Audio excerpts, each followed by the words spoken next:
Do you fantasize of being a mad scientist with a diabolical bent on human experimentation? Or maybe you're a high school chemistry teacher who wants to use your skills to get back at the world. Say my name. Whatever your reason may be, you're in the right spot, because we're going to dive into what makes Caustic so good.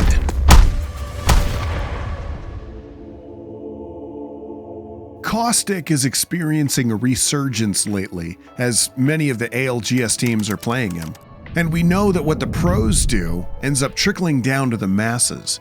I think there are two questions to ask. First, why are people playing him again? And second, how can you maximize his abilities to help you succeed?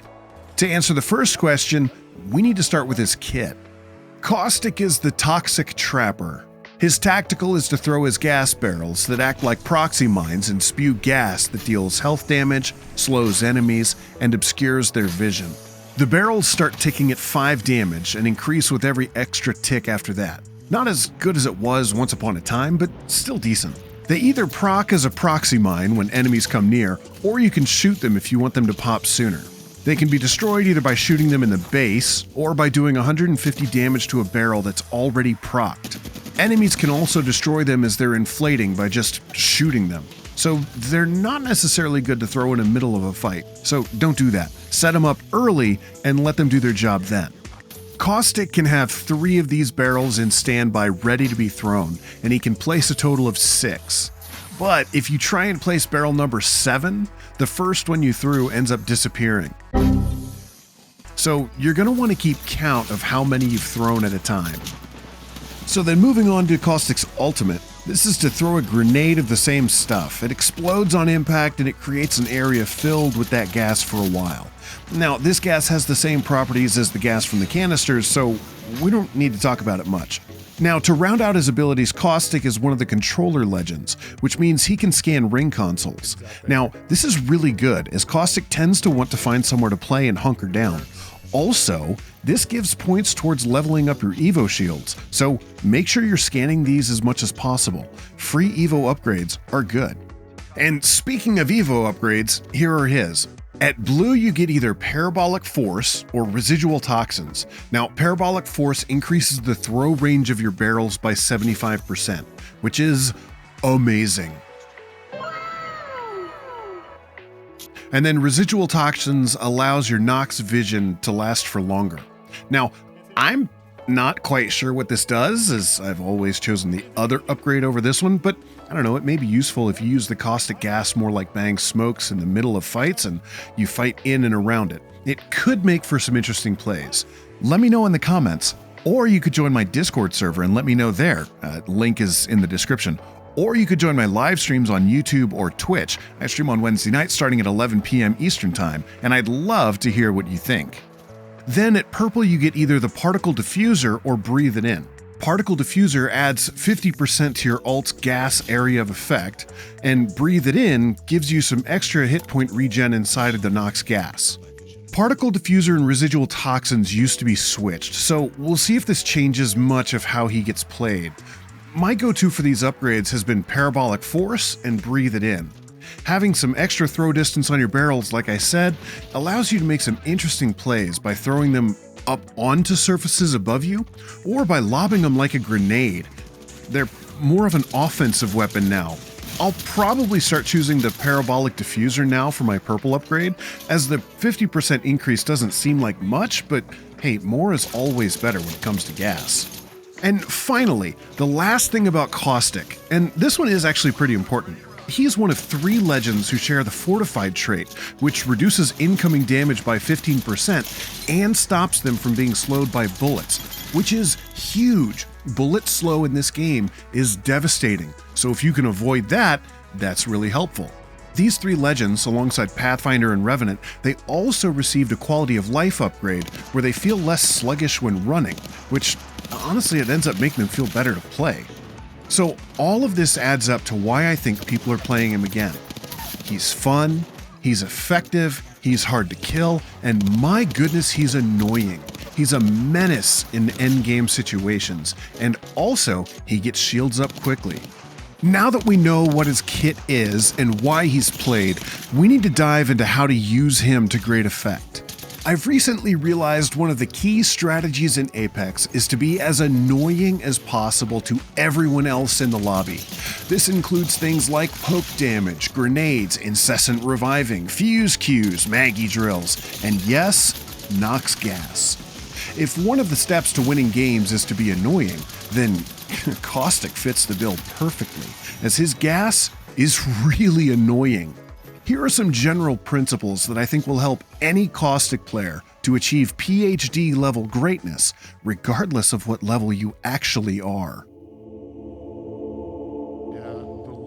So we talked about being annoying, and this is where Caustic truly shines. One of the principles of fighting in Apex is taking space. The idea here is that if you control more space, you limit your opponent's space and are able to better angle them out. The more limited your opponent is, will also determine how they're attacked by other squads. This becomes a solid strategy during the mid and end game, where you're positioning for a while and then poking at enemies and looking for the smallest weakness. Now, let's analyze some pro gameplay to see how they're using Caustic and see what we can learn from them. Now, at the start of this clip, we see Verhulst looking over this little area north of Lava Siphon. I think it has a name, but I can't remember it off the top of my head. Anyway, they're holding this choke between Lava Siphon and Fragment, knowing that the ring is going to end just north of their position. As soon as the ring closes in all the way and they know their back is safe, Evan turns around to check out what's going on in front. And here's where we see some interesting barrel placement. Now they know there's a team to their west, so he places a barrel here, presumably to stop anyone from zone wrapping, but also just to have one there. It's kind of nice. As he moves up, he places Caustic barrels to the right, to the middle, and to the left. These barrels are all in places where they're protected, so you can't knock them by shooting them, but they're also visible. So we see we're taking space with these barrels. We're creating some sort of a perimeter here just to dissuade other teams from coming and attacking them. Because if other teams have to push into that Caustic gas, then that's just another thing they're going to have to deal with. Now, as that ring closes in behind them, we see Evan throw a couple more barrels. He's extending his perimeter a little bit further out, a little bit further as that ring comes in. They no longer have to watch their back. They know that's cleared. They know there's a team up to their left. They know there's a team up to their middle. There's 7 teams left here. We see them taking more space and tossing more barrels. Now they're really putting a hurting on that team, and that also helps dissuade that team from pushing towards them. So now you've got the damage output they're doing, and also the fact that that team knows that he's a Caustic. They know they're going to have to push into Caustic gas. He's continuing to extend that perimeter with his Caustic barrels. Then we get a call from Hal saying that he knows there's a team down here. He's done some damage with grenades. He Bloodhound ults. He's calling for nades. He's calling for Caustic ult. He's calling for something to go down there. He's done some damage already. Now the push comes in. There's a smoke. The Caustic ult comes in, and Hal's in for blood. He can see everybody. He does some more damage. Gets an angle. Does a bunch of damage. He takes some damage, so now he has to back off and hit a bat. But there we see the synergy between Bloodhound, Bangalore, and Caustic that a lot of teams have been using to win games. Now they're pushing on this last team, and it's basically game over. Good shots by Hal, good communication, more smoke.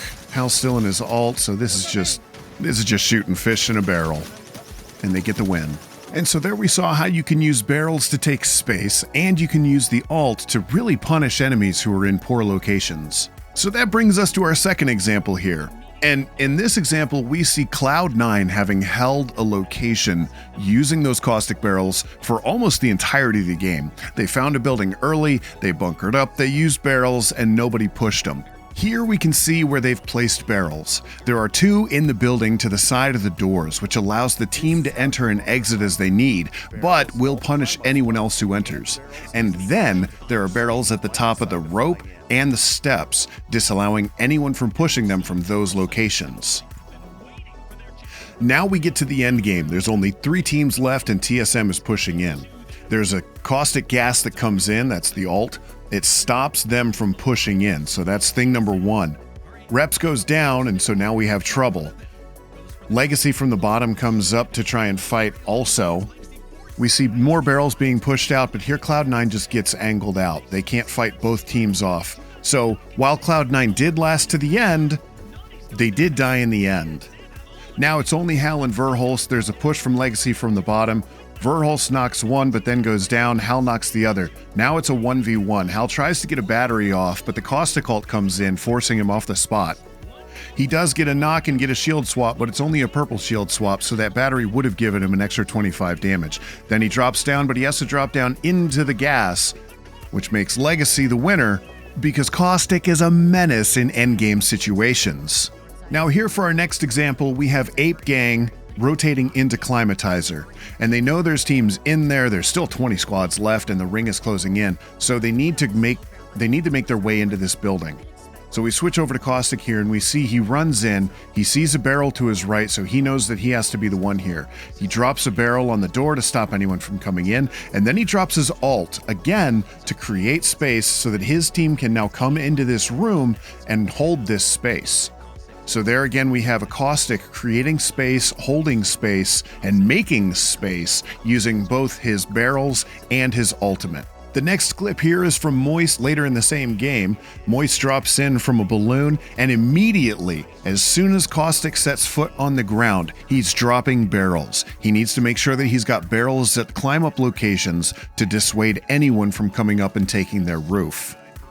Our next clip here is with Jen Burton with Dark Zero.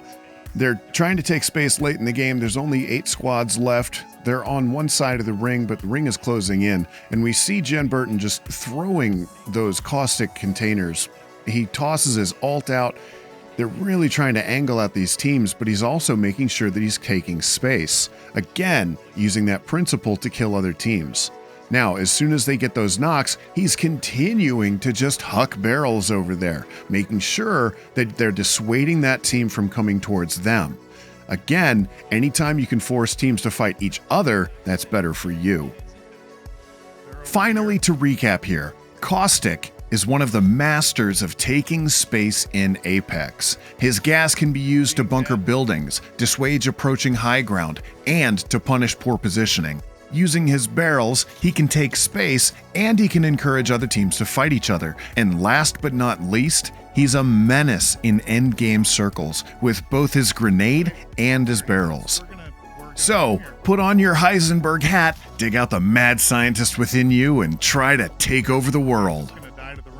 Well, that's all I've got for you today. See you out there.